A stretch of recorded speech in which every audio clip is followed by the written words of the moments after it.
Welcome to Networking RX, a podcast devoted to helping business professionals like you enhance your networking skills in order to become more proficient giving and receiving quality business referrals and improving the overall quality of your life and the lives of those around you.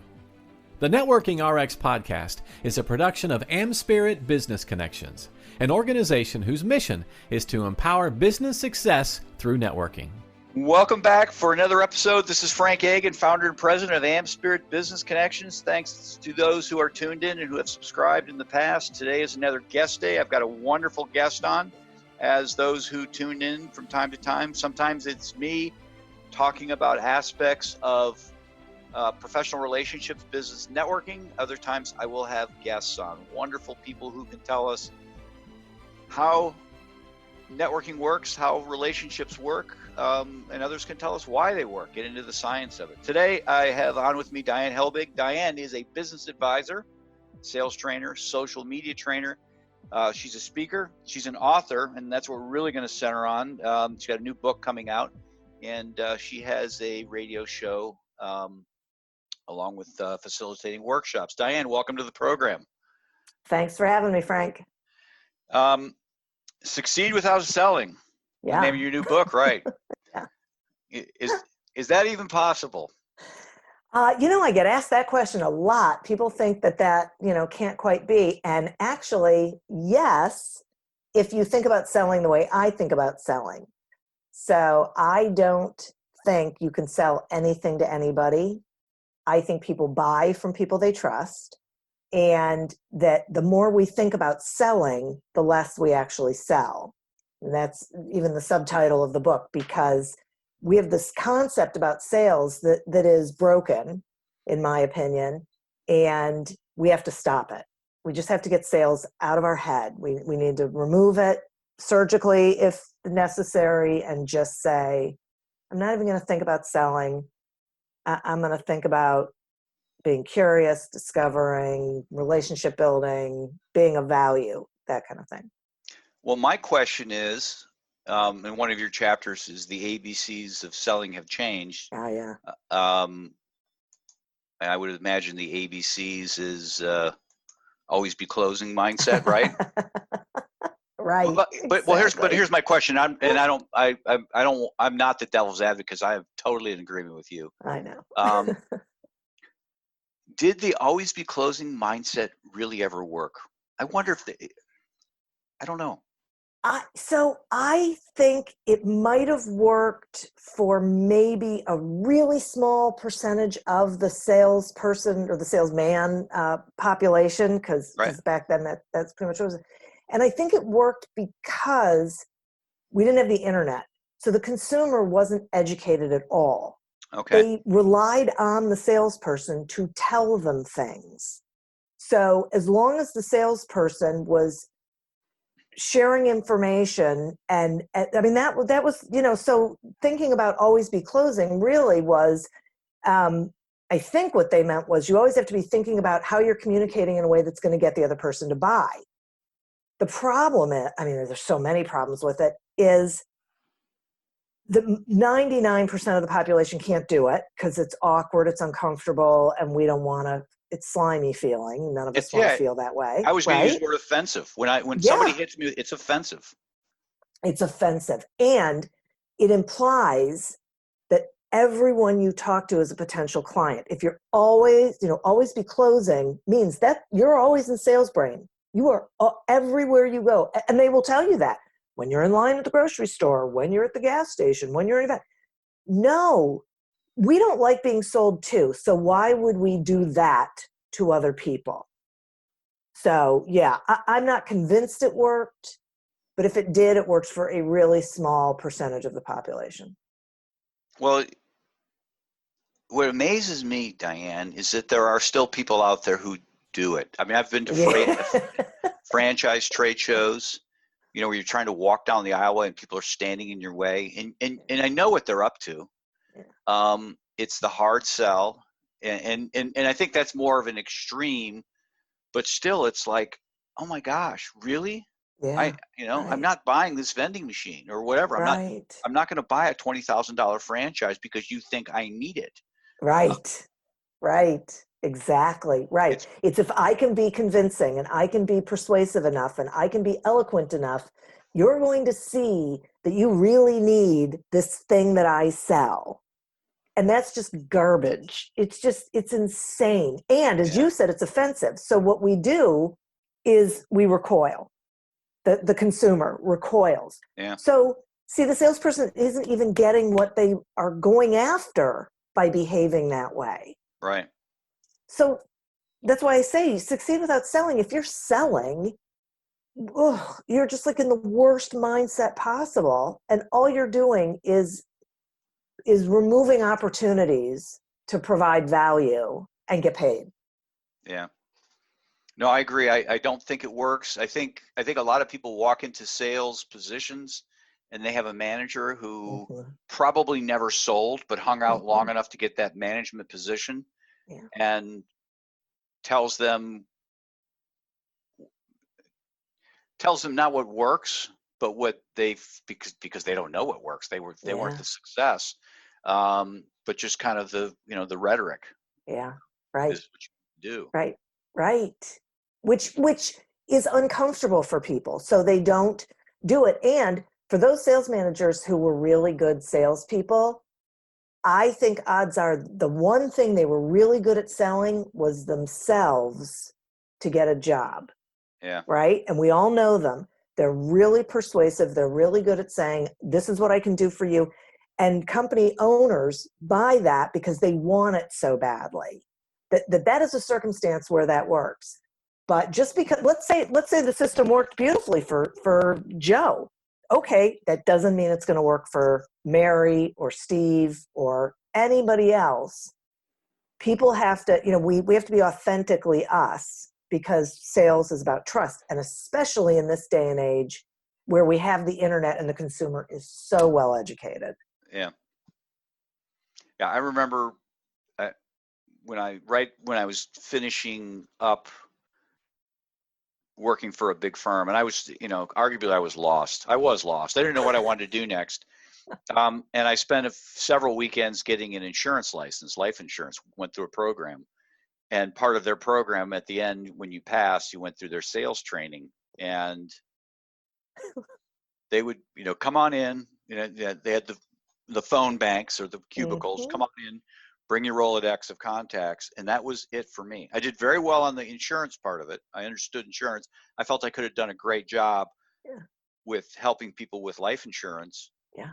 And people need it, disability insurance, they need it. But just the whole process, it's just totally turned me off. It's like, no. Yeah. Because the mindset, it's just ridiculous. This is the mindset. Call everybody you know. Call everyone you're related to. They love you. They're going to support you. Oh, okay. So they're going to buy something from me they don't need, and they may already have from somebody else because they love me. Well, I'm going to be the last person anybody wants to see at Thanksgiving. Right. Because, it's just, ugh.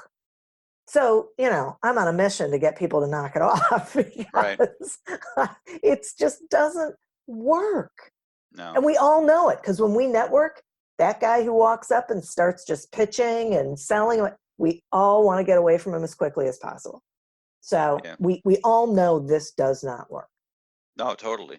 Well, let's talk about what does work. Let's. Okay. So I think the new ABCs should be always be curious. Okay. Because I think it takes us totally out of sales brain and into discovery. And the truth is, when we meet someone, we don't know where they fit in our world or if they fit in our world.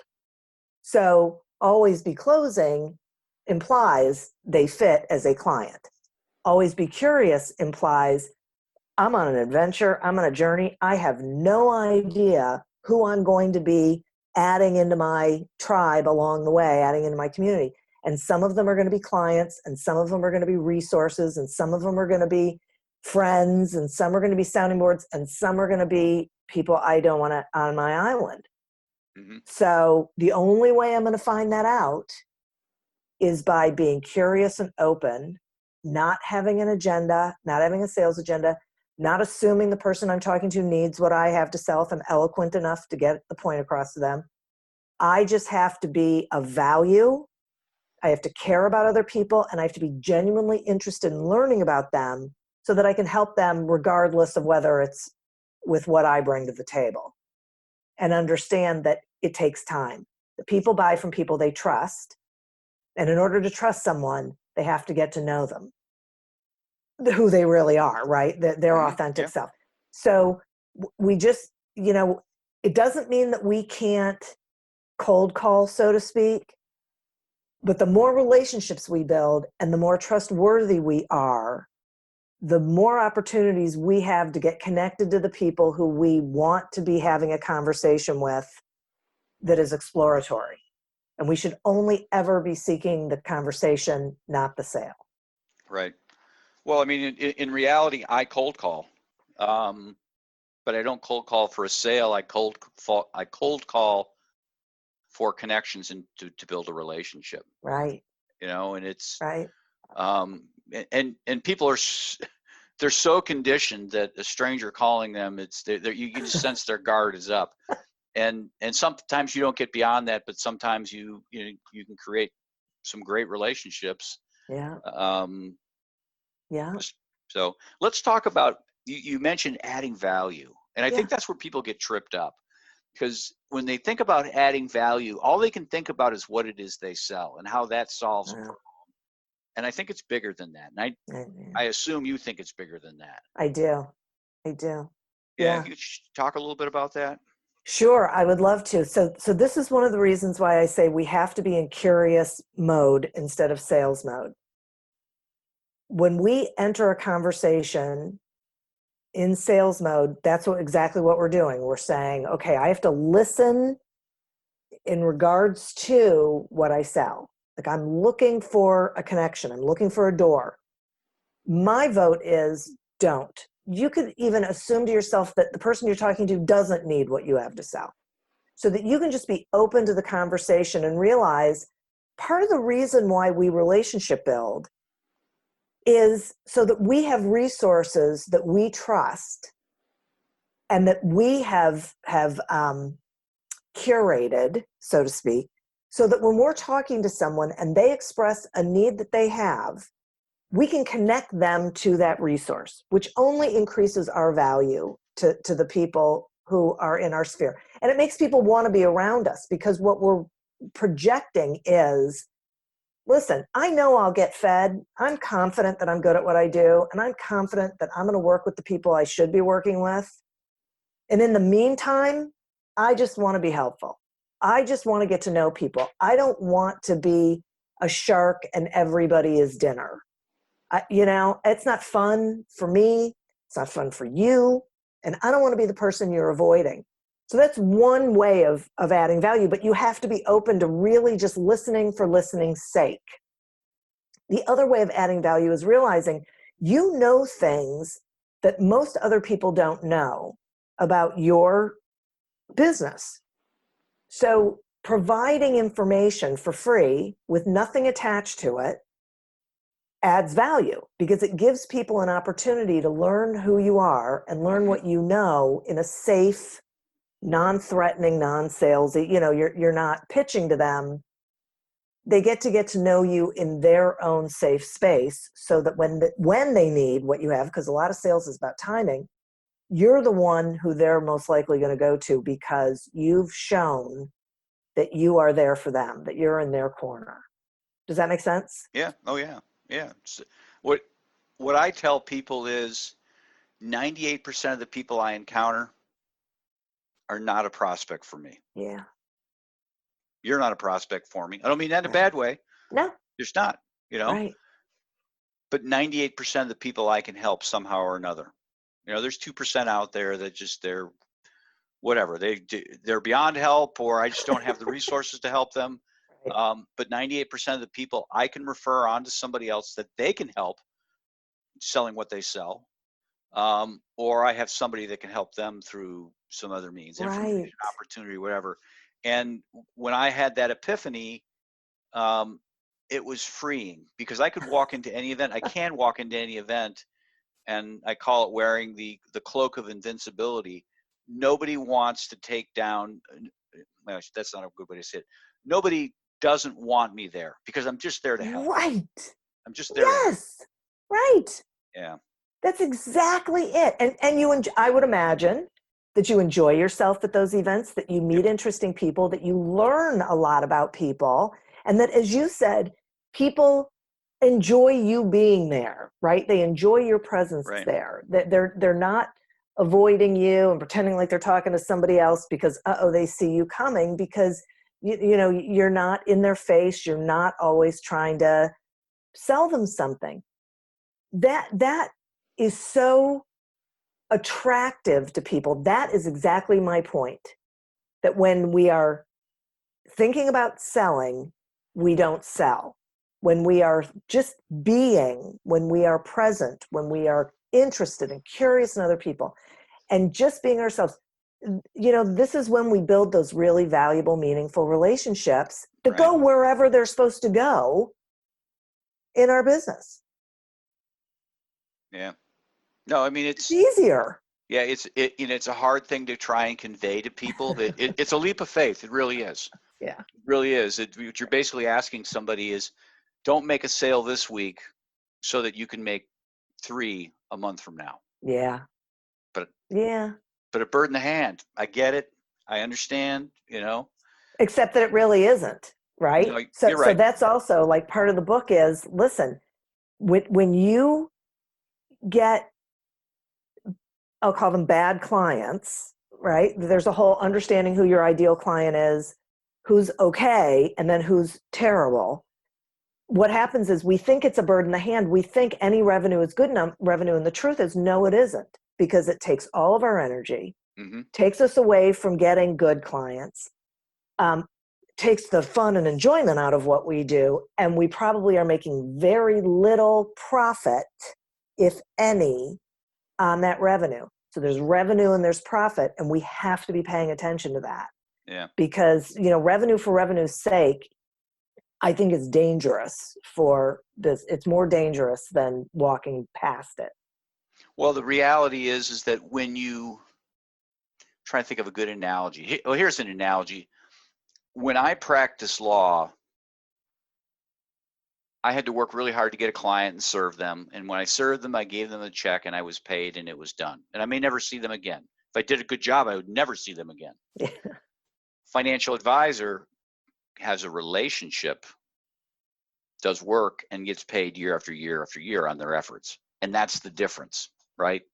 If you're trying to close that sale, you close it, you got to move on to the next sale. Right. If you're serving a referral or people coming you genuinely want to buy, right, then it's just it's a spring of, a well or a spring of just continual opportunities that are coming at you, and it's easy. It's exactly right. It's easy, right? So one is transactional and one is relational. Yeah. The transactional one is very short term. So, you know, before when we were saying, did the ABCs really work? You know, they worked once. Yeah. Because people are conflict avoidant, so you could beat somebody up enough to get them to say, okay. Then they had buyer's remorse, and you could never get them again. Yeah. So, you know, one-hit wonders all the way around. Building the relationship and doing business with the people you're supposed to be doing business with leads to more business with them and more referrals from them and more of a good, solid reputation in town. So, like, Jackie may never actually refer me outright, but boy, when she talks about me, she's glowing in her review, which that's social proof, right? Yeah. So then other people are saying, oh, well, I trust Jackie, and Jackie thinks, you know, you're the bomb, so got to try it out. It's building that community around your business. You know, who do you want in it? Who do you want on your island? And who do you want to be engaging with for the long term? Because, sales is marriage, right? The minute you get into that relationship with that client, you are married to them, good or bad. Right.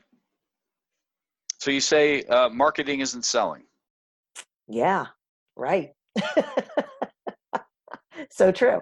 Now, they sort of overlap, and people, Sure. like I will say networking is marketing, but it's also prospecting. I mean, so for me, selling is, I'm really specific about selling.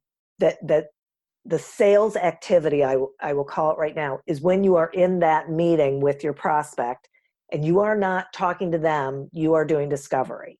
Mm-hmm. It's not for you to tell them all about you, right? It's for you to learn enough about them that you can connect what you have to, your value, to what they need, if that makes sense. Right.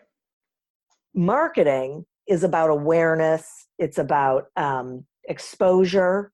Marketing is you being out there and being top of mind so that when the timing thing comes around and someone needs what you have to sell, you're familiar to them. They're used to you.